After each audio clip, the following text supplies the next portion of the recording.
ሰላም ውድ የቻናሌ ተከታታዮች እንኳን ደህና መጣችሁ። ዳጣ ድራማን ክፍል 84ን ይዤላችሁ መጥቻለሁ። ሁላችሁም ላይክ፣ ሼር፣ ሰብስክራይብ በማድረግ አበረታቱኝ። እንግዲህ ከባለፈው ምዕራፍ ላይ እንደተቋረጠው ማለት ነው አብዬል ለእናቷ የዳጣ የሰላም ልጅ እንደሆነች ልነግራት ስትል ነው የተቋረጠው ማለት ነው። እዛ ላይ ይቀጥላል። እንግዲህ ወይዘሮ ማርታ በር ላይ ሆና የምትነግሪ ነገር ምንድን ነው ንገሪ በማለት ስትጠይቃት፣ እሷ ደግሞ አብየል ደግሞ በመጀመሪያ በር ክፈችልኝ፣ በር ካልከፈትሽልኝ ልነግርሽ አልችልም፣ እዚህ ሆኜ ከነገርኩሽ አባዬ ይገለኛል በማለት ለእናቷ ትላታለች። ወይዘሮ ማርታ ደግሞ ምንድን ነው የምታወሪው? ለምንድን ነው የሚገልሽ? አይገልሽም በማለት ቆይ ግን ከዚህ ክፍል መቼ ነው የምወጣው በማለት ስትጠይቅ ነገ ትወጫለሽ፣ አሁን ግን አባትሽ እየመጣ ነው አልከፍትልሽም በማለት ከዛ ምግብ እኮ እርቦኛን ውሃም ጠምቶኛን ብላ ስትላት ከዛ ወደ ክፍል ገብታ ምግብም ውሃም ሰጥታት ስትበላ ምንድነው ቀስ ብለሽ ቢ እንጂ ስትላት እርቦኛን በጣም እርቦኛን እማዬ በጣም እርቦኛን በማለት ትላታለች ማለት ነው። ከዛ ሀበላች በኋላ ግን ተመልሰው ትታት ሄደ ማለት ነው። ከዛ መጀመሪያ ምግብ መስጠት አልችልም፣ አባትሽ እየመጣ ነው፣ እማዬ በጣም ርቦኛን፣ አባዬ እኮ ሊገለኝ ነው፣ በሩን ክፈችልኝ፣ በቃ በሩን ካልከፈትሽልኝ ግን አባዬ ይገለኛል በማለት ከዛ ወይዘሮ ማርታ ደግሞ እባክሽን ተረጋጊ፣ አይገልሽም፣ አይዞሽ፣ ግን እኮ የቢ አንቺ እኮ ልክ አይደለሽም፣ እንዴት ወንድ ልጅን አስገድደህ አግባይን ትይዋለሽ በማለት እንግዲህ ወይዘሮ ማርታ የሚያውቁት አቶ ደረጀ ለወይዘሮ ማርታ አብዬን ለምንድን ነው በር የቆለፍክባት በማለት ስትጠይቀው እሱ ደግሞ ናታንን አስገድዳ በግድ ካላገባኸኝ ብላ ስትለው እንዴት ሴት ልጅ ትጠይቃለች? ወንድ ልጅ ነው እንጂ መጠየቅ ያለበት፣ እንዴት ባህላችን እኮ አይደለም በማለት ለወይዘሮ ማርታ ነግሯት ነበርና ከዛ ወይዘሮ ማርታም እሱን ይዛ ግን በር የተዘጋባበት ብቻ ሳይሆን ያው የሰላም ልጅ መሆኗን ዳጣ ስለሰማችባቸው ነው ማለት ነው። ወይዘሮ ማርታ ግን ይሄን የምታውቀው ነገር የለምና ከዛ አብዬም ልንገርሽ እውነቱን በዚህ አይደለም በር የተዘጋብኝ በማለት እንግዲህ ትላታለች ማለት ነው። ትነግራታለች። አስገድደሽ አግባኝ ትይዋለሽ እንዲ በማለት ከዛ እማዬ በዚህ ምክንያት እኮ አይደለም አባዬ በር የዘጋብኝ በማለት ቆይ እስኪ ተረጋጊ፣ ምንድነው እስኪ ንገሪኝ፣ ታዲያ ለምንድን ነው ያሰረሽ? አንቺ የምታውቂው ነገር አለ እንዴ በማለት ለምንድን ነው ያሰረሽ? እስኪ ንገሪኝ፣ እየሰማሁሽ ነው ንገሪኝ የቢ በማለት ከዛ እንግዲህ ዳጣ እንግዲህ የሰላም ልጅ መሆኗን እንግዲህ አብዬል ተናግራለች ማለት ነው። ከዛ ወይዘሮ ማርታም በጣም አበዱ ማለት ነው። ከዛ ዳጣም ደግሞ አንቺ ወይዘሮ ማርታም ዳጣን አንቺ ውሸታም የሲሳይ ልጅ ነኝ እያልሽ አታለልሽኝ እስከ ዛሬ ለኬ ደረጀና አንቺ ስታታልሉኝ ነበር። አብዬል ለኬ እውነቷን ነው ለእኔ ነበረ ለኬ ስትከራከርና እንዲህም መከራዋን ስታይ የነበረው ለእናቷ ነው። እኔ ልጅን አልረዳት ብዬ ነው እንጂ አብዬል እኮ ጫፍ ሳትይዝ ሁሉን ነገር ለመመርመር አትሞክርም። ስለዚህ አብዬል ሁሉን ነገር ታውቃለች በማለት ወይዘሮ ማርታ እንግዲህ የልጃቸውን የአብዬል ተዋታን ማለት ነው። ከዛም እንግዲህ አቶ ደረጀም እንግዲህ ያው አብዬል እንደምትናገር ገብቶታል። ትናገር ይሆን አትናገር ይሆን እያሉ በጭንቀት አብደው ነበረ። ከዛ ዳጣና ናታን ደግሞ ውጭ ላይ ሆነው ይህን ሁሉ አልሰሙም። እንዴት ነኝ ፀጉሬን ተቆርጫለሁ አምሮብኛን ወይ በማለት ለዳጣ ይጠይቃታል። አዎ በጣም አምሮብሃን፣ እኔ ራሴ ጨንቆኛን፣ አንተ ስለ ውበትህ ትጠይቀኛለህ በማለት እናማ አብዬ እኔ ልጁ እንደሆንኩኝ ለማዬ ሊነግራት ነው ወስኗን፣ ምን እንደሚፈጠር አላቅም። እማዬ አባዬ እንደማገጥበት አውቃ ይሄ ቤት አይሆንም አለ። እኔ እንዳትናገር ከተናገርክ እዚህ ቤት እወጣለሁ። እዚህ ቤት ወዳደግኩበት ነው ለቅቄ የሚሄደው። ትዳራችሁ እንዲፈርስና ልጆች እንዲበተኑ እህቶች እንዲበተኑ አልፈልግም። ስለዚህ አትናገር ብየዋለሁ ብላ ዳጣ ለናታን ስትነግረው እኔ ሁልጊዜ በጭንቀት መኖር ሰልችቶኛል። አሁንስ እነግራታለሁ። ነግሬያት ማረፍ ነው የምፈልገው። ሁልጊዜ እስከ መቼ በጭንቀት ልሞት? እስከ መቼ በኃጢአት ውስጥ በጸጸት ውስጥ እኮ ልሞት ነው? ስንት ዓመት የ19 ዓመት ሙሉ ተጸጸትኩኝ። የአንድ ቀን ስህተት የስንት ዓመት ጸጸት ሆነብኝ። ስለዚህ ብዙ ጊዜ ተቀጥቻለሁ። አሁን ግን ተናግሬ ያው የለየለት ይለይ ብሎ አቶ ደረጀም እንግዲህ ለዳጣ ነግራታለሁ ብሎ ስላላት ለናታን እየነገረችው ነው። ከዛ ናታን ደግሞ ወይዘሮ ማርታ ሰው አትሆንም እማዬ ሰው አትሆንም በማለት እኔ እዚህ ቤት እወጣለሁ ብየዋለሁ። እንደዚህ እያልሽማ ሌላ ጭንቀት አትጨምሪብኝ።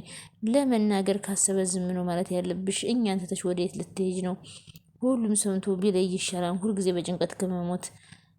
ቆይ ግን አሁን እንዴት ለመናገር አሰበ? እንዲህ እማዬ ጠርጥራለች እያለ ነው። ምክንያቱም እማዬ ቅድም ደውላልኝ ነበር። ለምን ደወለችልሽ? እኔ እንጃ ናታን፣ ግን አደዋወሏ የሆነ ለፍቅር አይመስልም ለጸብ ነው የሚመስለው በማለት ዳጣ ለናታን ነገረችው። ሰላም ሰላም! ውድና የተከበራችሁ የቻናል ተከታታዮች ሁላችሁም ላይክ፣ ሼር፣ ሰብስክራይብ ስለምታደርጉልኝ ከልብ አመሰግናለሁ። ላይክ፣ ሼር፣ ሰብስክራይብ ያላደረጋችሁ ደግሞ ላይክ፣ ሼር፣ ሰብስክራይብ ያደረጋችሁ አበረታቱኝ። የዳጣ ድራማ እንደቀጠለ ይገኛል። ከዛም እንግዲህ በቃ ሁሉም ነገር ሊለይለት ይመስላል። በጣም ከባድ ነው። እኔ በራሱ በጣም ከብዶኛል በማለት ናታን ለዳጣን ይላታን ማለት ነው። ናታን ደግሞ ዳጣን ደግሞ አዎ እማዬ ጠርጥራለች። ቆይ ግን ስለ እናትሽ ነው እንዴ ያወቀችውን አብዬ ላለ ናታን። ከዛ ስለ እናቴ አይደለም እሷ እኔም አላውቅም ከአባዬ ውጭ ማንም አያውቅም በማለት ማለቴ የቤ ያወቀችው ብሎ ሲላት ስለ እናቴ እንኳን የቤ እኔ ራሴ አላቅም ማንም ሳያቅም አለች። እንግዲህ ዳጣ የምታውቀው ነገር የለም። አብዬልና ናታን ስለሷ የሰላም ልጅ እንደሆነች እንግዲህ ናታንም ሰላም በሰጠችው ደብዳቤ ምክንያት ናታንና አብዬል አውቀዋል ማለት ነው። ዳጣ ግን የምታውቀው ነገር የላትም። ስለዚህ እሷ አውቃለች ብለሽ ለእሷ እንዳትነግሪያት። አባዬ ምንድነው አውቃለች አለኝ። የቢ ያወቀችው አንቺ ሲሳይ ልጅ መሆንሽ ነው። ስለዚህ ለየቢ ሄደሽ ምንም እንዳትያት በማለት ናታን ለዳጣ ይላታል ማለት ነው። ነገራት ማለት ነው። ምንም ነገር እንዳታደርጊ በማለት ከዛ አባዬ ለማዬ እንዳይነግራት አስጠንቅቄዋለሁ በማለት ዳጣና ናታን እንግዲህ ስለ ቤተሰቦቻቸው እያወሩ ነው ማለት ነው።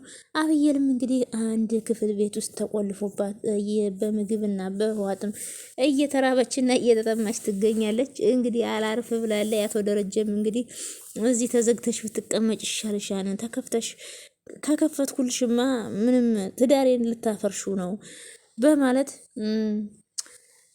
እንግዲህ እየቀጧት ይገኛሉ ማለት ነው። አንድ በር ላይ መኝታ ቤትም ተቆልፋ ትገኛለች ማለት ነው። ከዛ ወይዘሮ ማርታ ደግሞ ከውጭ ሲመጡ ውሃዬ ቁጭ ብላ ከዛ ቆይ ግን ምን እያደረግሽ ነው? እያጠናሽ ነው? በራስሽ ሰው በሌለበት ማጥናት ጀመርሽ? ጎብዘሻል ብለው ወይዘሮ ማርታ ለውሃ ከዛ ያውን በጨለማ መሀል ሊሞት ነው እባክሽ ዛሬ የምታጸኘው እማዬ፣ እኔ ማለት ነው ከዚህ በኋላ በፀሐይ በቀን አላጸናም። ምን ማለት ነው ዳጣ? በምንድን ነው በፀሐይ በቀን የምትዩ ብለው ከዛም ዳጣ እንደነገረችኝ ከሆነ እኔ ማታ ማታ እንዳጸና ነግራኛለች አለች። ከዛ እንግዲህ የውሃዬ ጨዋታ በጣም ደስ ይላል። ወይዘሮ ማርታም እንግዲህ ውሃዬ የምታወራቸውን ወሬ እየተቀበሉ ወይ ጉድ አንቺ ልጅ እኮ ባትኖሪ ኑሮ ማን ያስቀይ ነበር? የኔ አንበሳ፣ የኔ ልጅ፣ አንቺ እኮ አንደኛ ነው የምትወጪው። ማን ደርሶብሽ የኔ ዋህ እያለች እንግዲህ ወይዘሮ ማርታ እንግዲህ አብዬል ብታስከፋቸው እንግዲህ ደግሞ ውሃ ዘና ታደርጋቸዋለች ማለት ነው። ውሃዬ በጣም ደስ የምትልና የዋህ የሆነች ልጅ ነች ማለት ነው። እንግዲህ ሁሉም ሰው እንደ ውሃዬ ቢሆን በጣም ጥሩ ነው። ስለዚህ ከዛ አቶ ደረጀ ደግሞ ከወይዘሮ ማርታ ጋር ቁጭ ብለው ከዛ ደህና ነሽ ወይ ዛሬ ግን ስራ የለም እንዴ አለችው። ከዛም እሺ ይሁንልህ ስራ የለም እንዴ ዛሬ እንዴት መጣ? እኔ የምልህ ደሬ ይቺ ልጅ ግን አልተጎዳችም? እስከ መቼ ነው መዘጋባት? መቼ ነው የምትከፍታት? በማለት ነገ ትወጣለች አላት ወደ ልጅ። ነገ ከፍታታለሁ። አይ አይሆንም ደሬ ለምንድን ነው እንደዚህ ያደረግከው? እስኪ ቁልፍ ስጠኝ ሂጄ አይቻት ልምጣ። ይልቅ ምግብ ከሰራችላት እኔ ያስገባላታለሁ። ደሬ አይኑን ከየዋ ስንት ጊዜ ግድ የለም አይቻት ልምጣ። ነገ ትወጣለህ ያልኩሽ ነገ ስከፍትላት እዛው ታያለሽ። ደሬ ደግሞ አንዳንዴ ድርቅ ትላለህ። እንግዲህ ወይዘሮ ማርታ ወደ ክፍሏ ገብቼ ቁልፍ ስጠኝና ከፍቼ ልያት ምግብም ልውሰድላት በማለት ከዛ አቶ ደረጀ ደግሞ ጭራሽ አይደረግም ነገ ስከፍትላት እዛው ምግብ ይዘሽላት ትሄጃለሽ፣ ዛሬ ግን አትገቢም በማለት እንግዲህ አቶ ደረጀ ወይዘሮ ማርታ ወደ ክፍል ከገባች ሚስጥሩን ሁሉ ታፈርጥብኛለች በማለት በመፍራት ወይዘሮ ማርታ እንግዲህ 3 ቀን 4 ቀን ልጇን እንዳታይ ከልክለዋታል ማለት ነው። እሷም ማንንም እንዳታይ ተከልክላለች ማለት ነው። ወደ ውስጥ ከገባ ያው ሚስጥሩ ይፈርጥብኛል በማለት ያው ወደ ውስጥ ከገባሽ በኋላ ግን እንግዲህ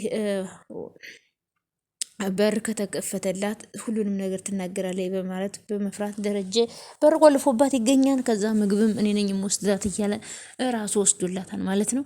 ከዛም እንግዲህ በር ከተከፈተላት በኋላ ሁሉንም ነገር አፈራርጣ ተናግራለች ማለት ነው። ከዛም እንግዲህ ናታንና ዳጣ ደግሞ አብየል በር ተዘግቶባት በመቀመጧ እነሱ እንግዲህ ዘና ፈታ እያሉ ፍቅራቸውን እንግዲህ እያጣጣሙ ይገኛሉ ማለት ነው።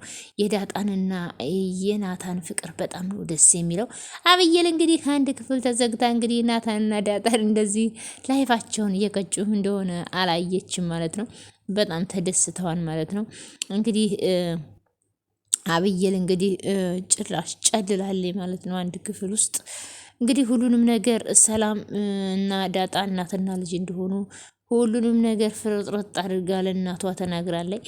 እንግዲህ በሚቀጥለው እናያለን ማለት ነው ምን እንደሚፈጠር ማለት ነው። እንግዲህ ከዚህ ላይ በሚቀጥለው ምዕራፍ ይቀጥላል ማለት ነው። እና ስለነበረን ቆይታ ከልብ እናመሰግናለን። ሁላችሁም ላይክ፣ ሼር፣ ሰብስክራይብ እያደረጋችሁ አበረታቱ፣ ቻናሌን አሳድጉልኝ። ቻናሌ ቀዝቅዟን እንደው ውድና የተከበራችሁ የቻናሌ ተከታታዮች ሁላችሁም ላይክ፣ ሼር፣ ሰብስክራይብ ማድረግ አትርሱ።